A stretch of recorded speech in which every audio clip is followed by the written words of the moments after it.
la deuxième journée consécutive, les joueuses et les spectateurs du Lacoste Ladies Open de France ont pu profiter d'une grande et belle journée ensoleillée, favorisant les birdies et le spectacle.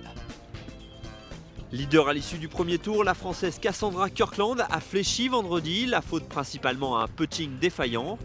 La Parisienne s'est contentée d'une carte de 74 et recule au classement. Éclipsées la veille par les exceptionnelles performances bleu-blanc-rouge, les joueuses internationales ont bien réagi. Le matin, c'est l'Autrichienne Stefanie Mitchell qui a laissé la meilleure impression. Après son 68 jeudi, la jeune femme de 25 ans a rendu une carte de 67.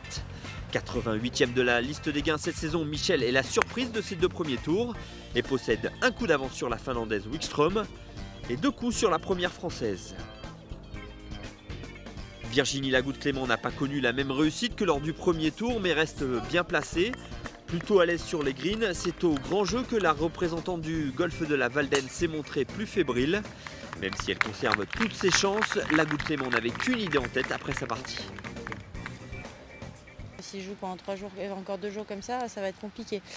Mais bon, après, voilà, c'est vrai que je suis toujours là et on verra demain. Demain est un autre jour et je vais aller taper quelques balles et puis essayer de faire une bonne nuit, puis on verra demain.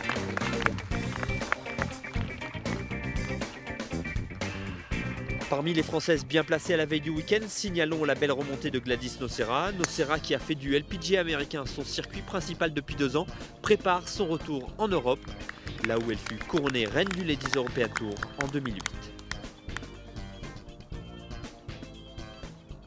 Oui, j'ai décidé de rentrer.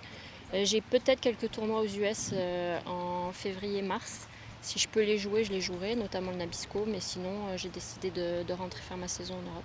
La raison principale est que je ne suis pas épanouie aux US et je sais que je le suis ici, donc c'est une question de choix de vie et voilà, j'ai envie de rentrer et d'être bien, de me faire plaisir en jouant au golf et de savoir pourquoi je joue au golf. En tout, 14 Françaises ont passé le cut. Les 2 amateurs Périne Delacour et Céline Moutier poursuivent elles aussi l'aventure.